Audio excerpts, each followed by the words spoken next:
High Commander Reed stood perfectly still on the bridge of the Imperial First Contact Vessel, solemn decree, his four hands clasped behind his back in the proper manner that had been drilled into him since birth. The massive view screen before him displayed a blue-green planet that the natives called Earth, and his expression remained carefully neutral as he observed the broadcast signals emanating from the world below.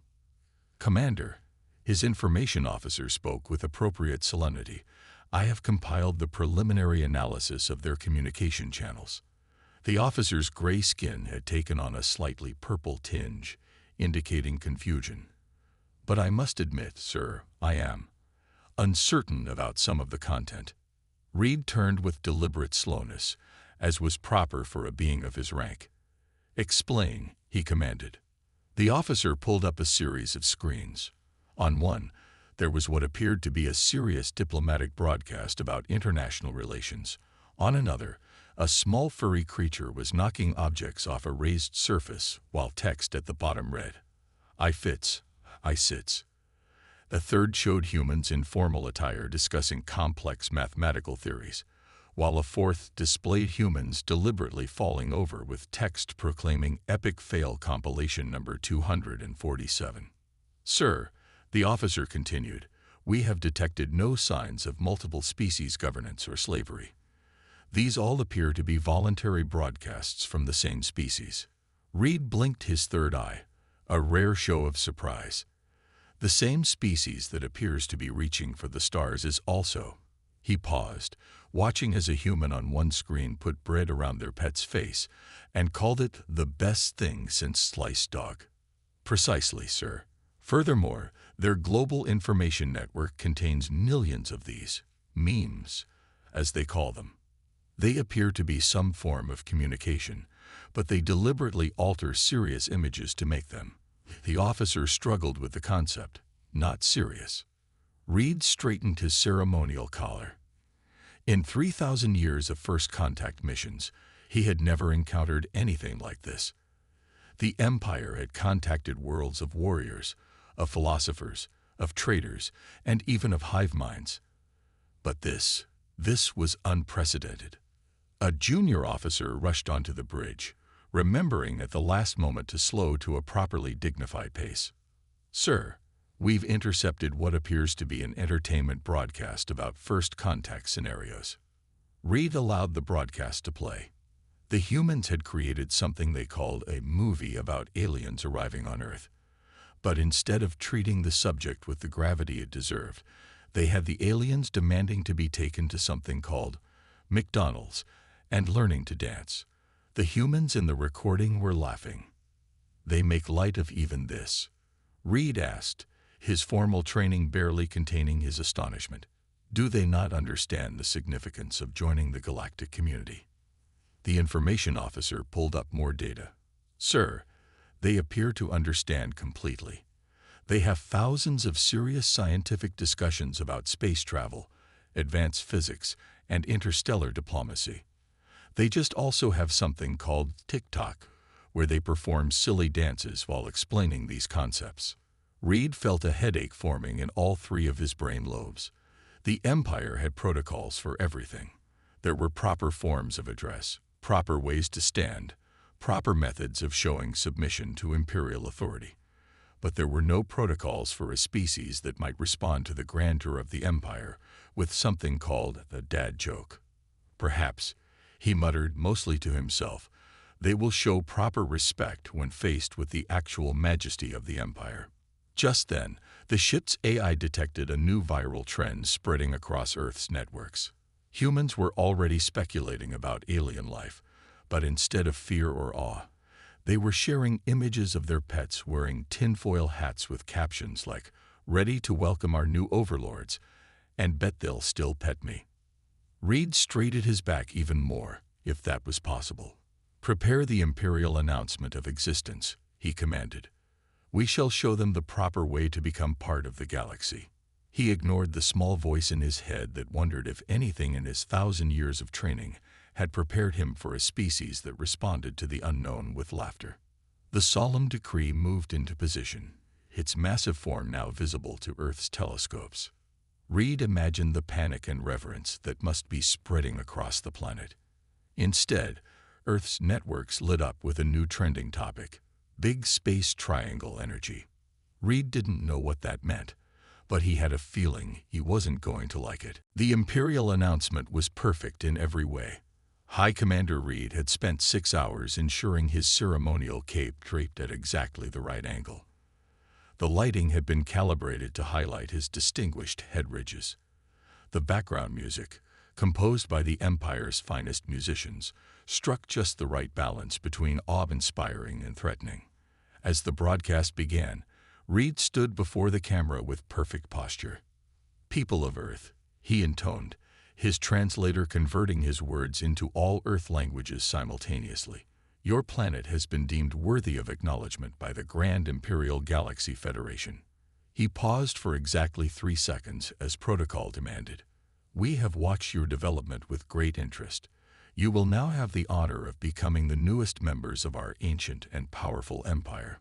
The broadcast continued flawlessly for exactly 12 minutes, including the mandatory sections about imperial benevolence, the required warnings about resistance being futile, and the standard threats about the consequences of disobedience. Reed even remembered to do the sacred hand gesture of dominion at precisely the right moment. The first response came exactly 2 minutes after the broadcast ended. Someone had already edited the footage to include something called googly eyes on Reed's face and added a bouncing ball to follow his words like in something called karaoke. It had 10 million views and climbing. "Sir," the communications officer reported, his skin turning pale green with distress, "the humans are there." He couldn't finish the sentence. Reed looked at the incoming data and felt his third eye twitching. The humans had taken their solemn announcement and turned it into something they called meme material. One version had replaced the Imperial anthem with something called disco music.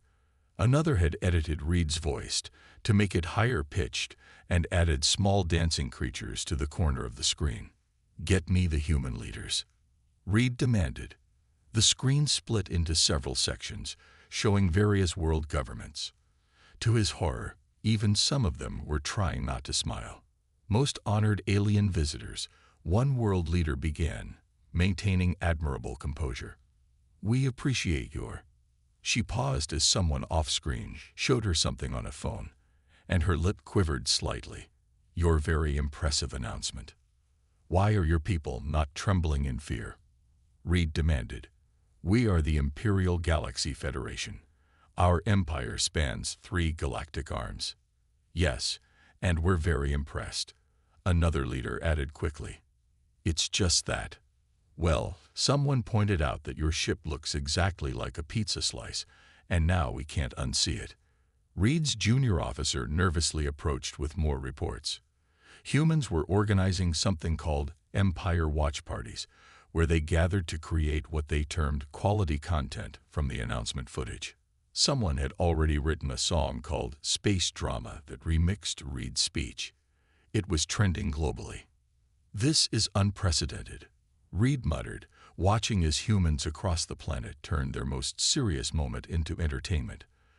The Zorblaxians surrendered immediately. The Quantum Collective showed proper terror. Even the Silicon hive mind displayed appropriate awe. A new alert popped up on his screen. Now humans were creating something called fan art of the Empire. Most of it featured cute, cartoon versions of Reed and his crew. Someone had even created a chibi version of the solemn decree. "Sir," his cultural advisor approached cautiously, "I believe we may have miscalculated. The humans appear to process unknown situations through humor. It seems to be their way of accepting new realities." Reed watched as another trend started. Humans were now posting videos of themselves attempting to recreate his sacred hand gesture of dominion, while adding silly sound effects. One had even gotten their pet to do it. "Perhaps," the cultural advisor suggested carefully, "we should consider a different approach. The standard protocol assumes fear or awe as a response. We have no protocols for memes." Reed stared at the screens, watching as humanity transformed their carefully crafted moment of imperial majesty into what they called premium entertainment. A new notification popped up. Someone had created a dance challenge based on his formal vow. "Send word to Imperial Command," Reed ordered finally. "We require new protocols." And someone explained to me what a vibe check is, and why humans are saying we failed it. The Imperial Palace ship Eternal Majesty gleamed like a diamond against the blackness of space. Inside, Ambassador Tom Wilson of Earth adjusted his ceremonial robe for the 100th time. The Empire had provided the proper diplomatic attire, 30 layers of shimmering fabric that made him feel like a walking curtain shop.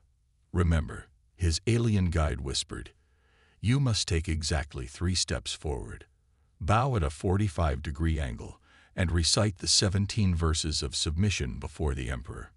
Tom nodded, trying to keep all the protocols straight in his head.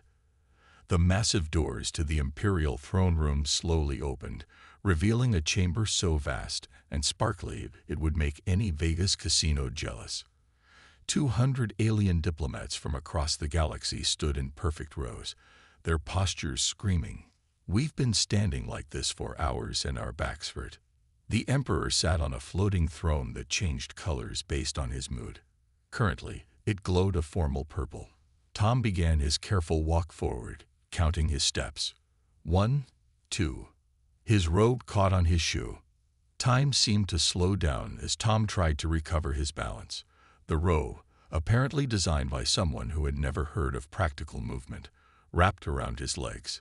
He hopped once, twice, and then went spinning down the perfectly polished floor like an Olympic skater who had taken a wrong turn.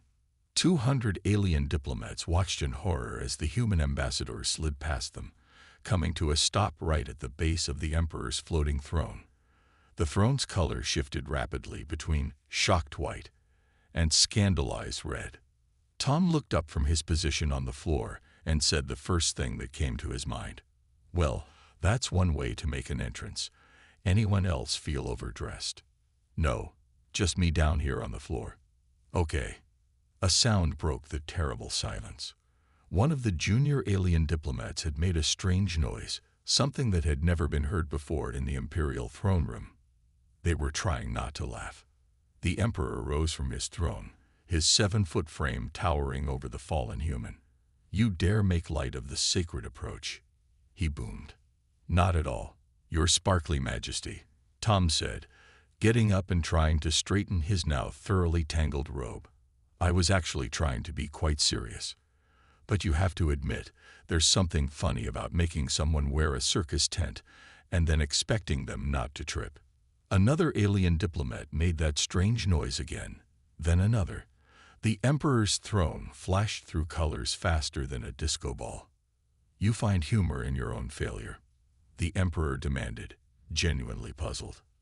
"Well, yeah," Tom shrugged. "Life's too short to take every stumble seriously. Besides, I think I just invented a new dance move. We could call it the diplomatic slide." To demonstrate, Tom did a little recreation of his slip, but this time on purpose. 3 more junior diplomats broke into barely suppressed giggles. The sound was like a virus spreading through the room. The Emperor's personal advisor rushed forward. "Sire, this is unprecedented.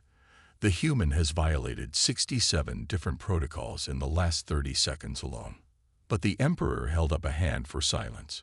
His throne had shifted to a color nobody had seen before, a swirling mix of confusion and curiosity. "In 10,000 years, the Emperor spoke. No one has ever dared to laugh in this throne room." He paused, looking around at his court. Some of the younger diplomats were still fighting to control their faces. "Yet you not only laugh, but make others laugh at your own. What did you call it? Stumble. Hey, if you can't laugh at yourself, who can you laugh at?" Tom grinned. "Though I have to say, these robes are definitely a trip. Get it? Trip. Because I just... Never mind." The Emperor's throne shifted again, this time to a color that made his advisor gasp. "Was that amusement?" "Perhaps," the Emperor said slowly. There is something we have forgotten in our pursuit of perfect protocol. He looked down at Tom, who was still trying to untangle himself. You shall teach us about this. Laughing at oneself. Happy to help, Tom said cheerfully. Though maybe we could start with designing robes that don't double as booby traps. Just a suggestion from the guy who just moonwalked into your throne room. The throne's color definitely showed amusement now. And somewhere in the back, a young alien diplomat finally lost control and burst out laughing, setting off a chain reaction that would change Imperial protocol forever. The Imperial Cultural Advisory Team was having the worst day of their collective careers. They sat in a small comedy club in New York City, watching in horror as a human comedian told jokes about death, taxes, and something called dating apps. They laugh about death, whispered lead advisor Green to his assistant, the most sacred and solemn moment of existence. Wait until you see what they do at funerals, his human guide, Mike, said with a grin. Some people actually request funny stories and jokes at their memorial services. The alien team quickly made notes in their tablets. They had been on Earth for 3 weeks now, and their reports to the Empire became more confused each day. Humans, it seemed, could find humor in absolutely anything. Yesterday, they had witnessed something called a meme war between 2 Earth countries. Instead of actual warfare, their citizens made funny pictures about each other's stereotypes. Both sides ended up laughing and sharing each other's jokes. But how do you maintain proper respect for authority? Advisor Green asked as they watched the comedian imitate Earth's political leaders. The audience roared with laughter. Oh, making fun of authority is like a national sport, Mike explained. We actually trust leaders more if they can laugh at themselves. Shows they're human, you know. The cultural team exchanged worried glances. Just last week, someone had created a parody video of the Emperor's latest speech, adding funny background music and silly captions. The worst part, the Emperor had watched it, and his throne had flickered with that new color again, the one that meant amusement. Their next stop was a high school, where teenagers were giving presentations about the Empire. The advisors straightened up, ready to see some proper respect. Instead, one student had created a video comparing Imperial ship designs to various foods. The Imperial flagship totally looks like a space burrito. And another had made a quiz titled, What Imperial Protocol Would You Most Likely Break? The children. Advisor Green gasped. They must be taught proper respect.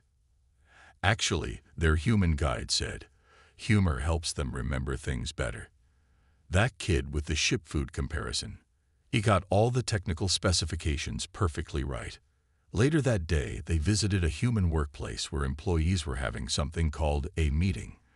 The advisors watched in confusion as humans made jokes about their deadlines, shared funny pictures in their presentation, and still somehow got all their work done.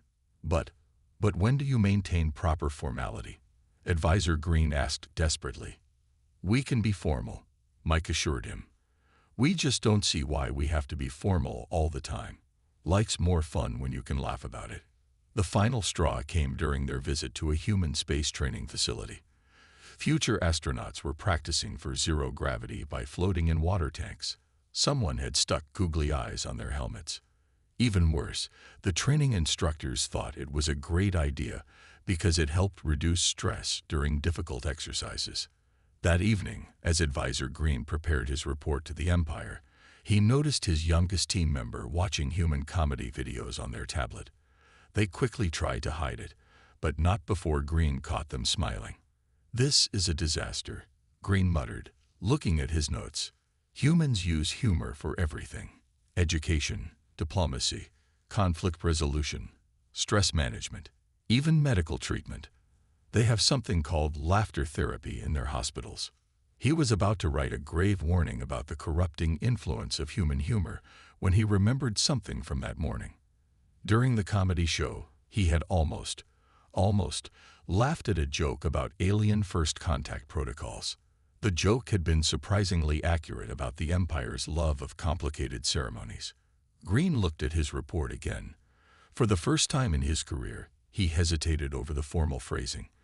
Maybe, just maybe, there was something to this human approach of not taking everything so seriously.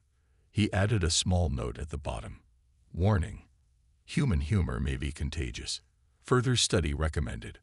Also, their observation about our ships looking like space burritos is distressingly accurate. Then, in a moment of unprecedented daring, he added a small human symbol that Mike had taught him. The Imperial Council chamber erupted into chaos as news of the incident reached them. The human colony ship Bob had just violated the most sacred space in the entire Empire, the ancient void of eternal contemplation, home to the 1,000-year-old monument of serious matters. They named their colony ship Bob. One council member whispered in horror. "That's what you're worried about." Another shot back. "They just flew through the sacred space. Their ship's entertainment system was blasting something called Space Road Trip Mix at maximum volume."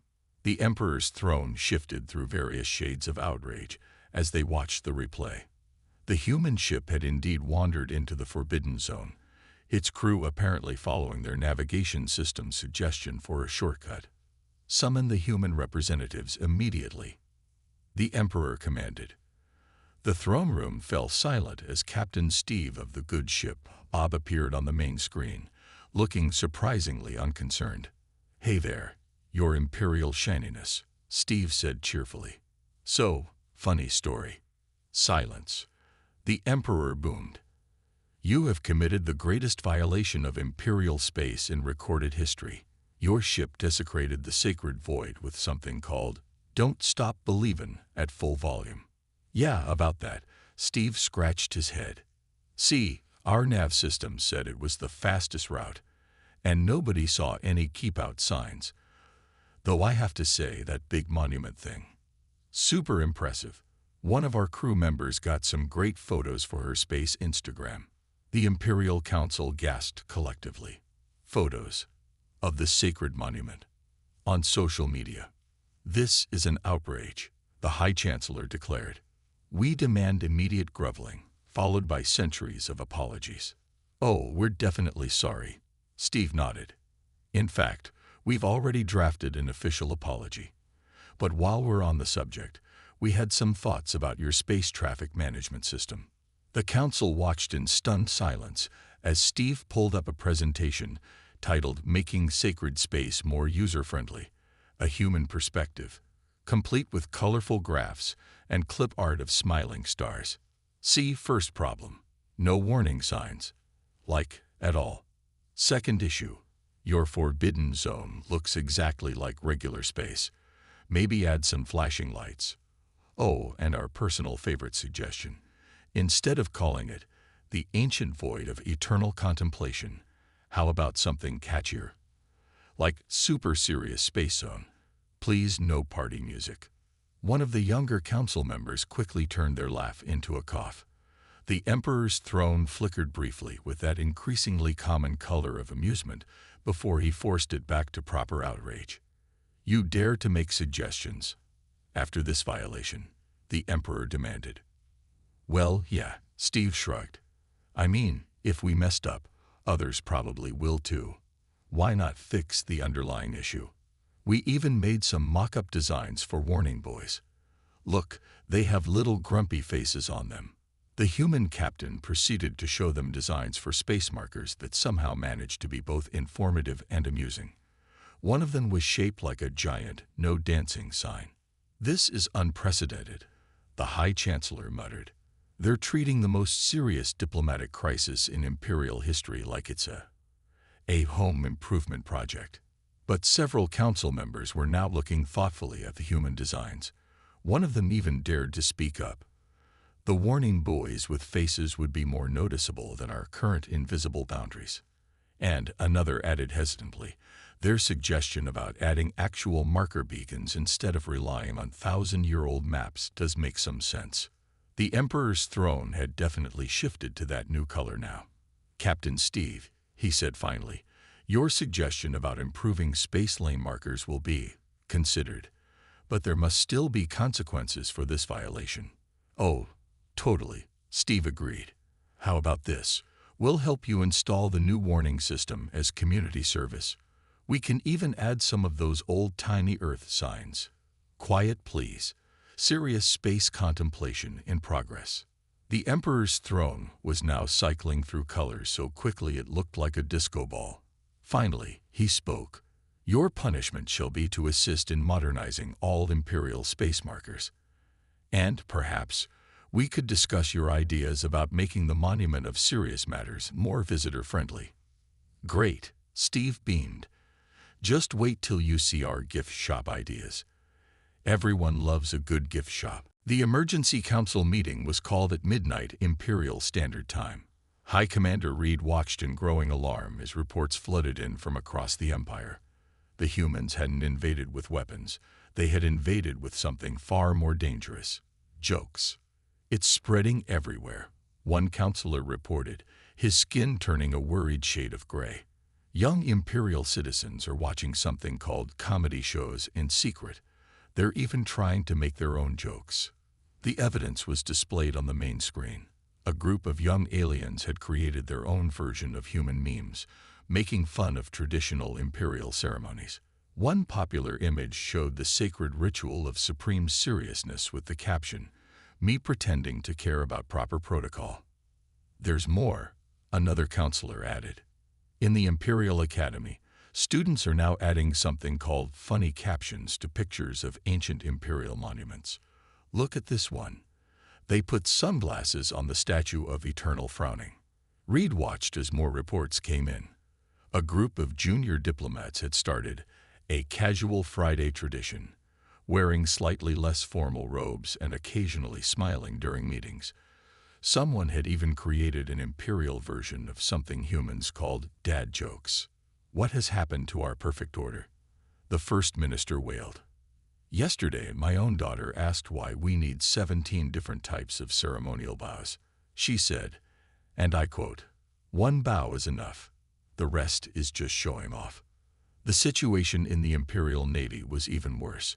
After spending time with human crews, Imperial officers had started giving their ships unofficial nicknames. The dreaded warship Harbinger of Absolute Destruction was now commonly known as Harry among its crew. Our latest intelligence is most disturbing, the security chief announced.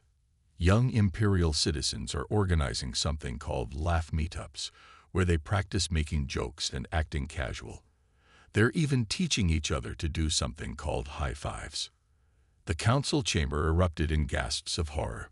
High fives were strictly forbidden under Imperial Protocol Section 847. Subsection I. No hand shall meet another hand in celebration. Just then, the doors burst open.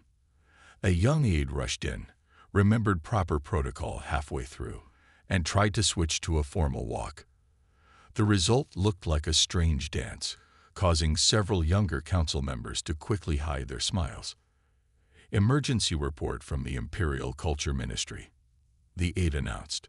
The latest entertainment broadcasts show that 60% of Imperial citizens under 1,000 years old have now been exposed to human humor. They're calling it the Joy Revolution. Reed watched the data scroll across his screen.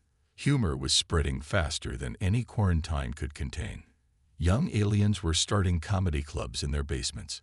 Imperial citizens were learning to tell jokes, share funny stories, and most shockingly, laugh at themselves. Look at this. Another counselor pointed at their screen in horror. Someone created a parody of the Imperial anthem. They added something called jazz hands to the sacred hand movements. The council chamber descended into chaos as more reports flooded in. Imperial teachers reported students making jokes during ancient wisdom classes.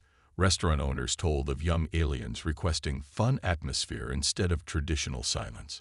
Someone had even created a comedy show called That's So Imperial that poked fun at their most sacred traditions.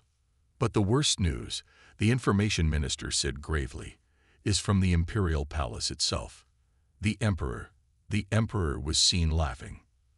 The room fell silent. This was unprecedented. The Emperor, the living symbol of Imperial seriousness, actually laughing. He was watching human entertainment broadcasts in his private chambers, the minister continued.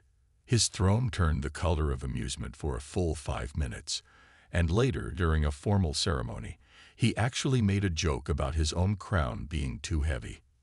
Reed looked around the council chamber. Some of the younger members were failing to hide their interest. One was secretly watching human comedy videos under the table. Even some older counselors had that look in their eyes, the dangerous look of people beginning to question whether being serious all the time was really necessary. "We must do something," the First Minister declared. "We cannot let humor destroy 12,000 years of proper protocol." But as Reed watched another report come in, this one showing Imperial citizens actually enjoying their daily routines more, he wondered if maybe, just maybe, the humans had given them something they never knew they needed: the ability to lighten up. The Grand Imperial Palace had never seen anything quite like this before. Its ancient halls, usually filled with the whispered sounds of serious ceremonies, now echoed with something entirely new: laughter. The first interspecies comedy festival was in full swing, and absolutely nothing was going according to traditional protocol. High Commander Reed stood at the back of the main hall, watching as a human comedian taught a group of young aliens how to do something called stand-up comedy. His third eye twitched slightly as he saw Imperial citizens actually volunteering to tell jokes in public. "Can you believe this?" his old friend, First Minister Green, muttered beside him. 6 months ago, this would have been high treason. Now look, even the Imperial Guard is smiling. Indeed, the supposedly fierce Imperial Guards had abandoned their traditional scowls. One of them had even put a small smiley face sticker on his plasma rifle. The festival had attracted species from across the galaxy. The Quantum Collective, usually focused only on serious mathematical calculations, had developed something they called probability jokes. The Silicon Hive Mind had discovered memes and was now producing thousands of them per second. "Next up," the announcer called out, "please welcome our special guest, His Supreme Imperial Majesty himself." The crowd fell silent as the Emperor approached the stage. His throne, once permanently set to formal purple, now swirled with cheerful colors.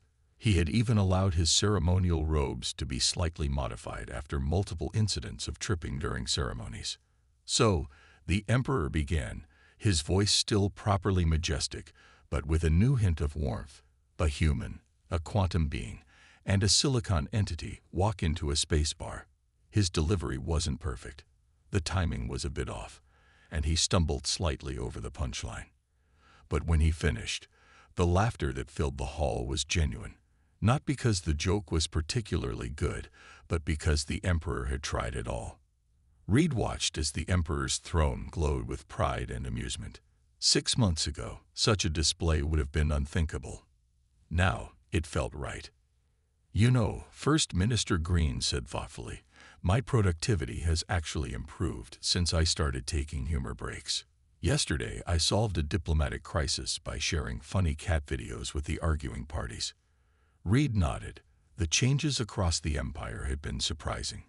Imperial ceremonies were shorter now, with room for casual conversation afterward. The Sacred Hall of Ancient Protocols had been renamed the Hall of Guidelines that we probably should follow, but don't have to be so intense about. Even the Imperial Academy had changed. Students now learned about diplomatic humor alongside traditional protocols. The new course, Comedy 101, making light of heavy situations, had become surprisingly popular.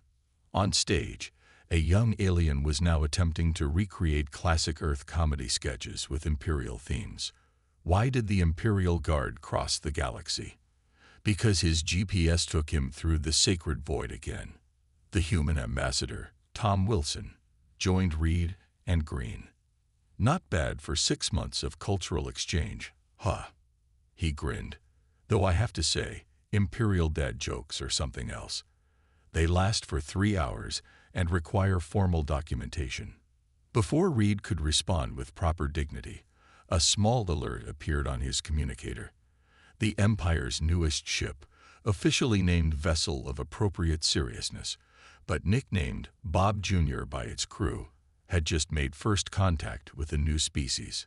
Instead of the traditional formal greeting, they had opened communications with a friendly wave and a joke about space traffic. To everyone's surprise, the new species had responded with their own humor. Diplomatic relations were already proceeding smoothly. Perhaps, Reed said slowly, his own throne chair shifting to that now familiar color of amusement. The humans were right. The galaxy doesn't have to be serious all the time. The festival continued around them, with species that had once been mortal enemies now sharing jokes and stories. The Emperor was attempting another joke on stage, this one about imperial bureaucracy. It wasn't very funny, but everyone appreciated the effort. As Reed watched a group of young aliens teaching their elders how to fist bump, he realized something important. The Empire hadn't become weaker with the addition of humor. It had become stronger. They had gained something they never knew they needed: the ability to laugh together. And that, as the humans would say, was the best joke of all.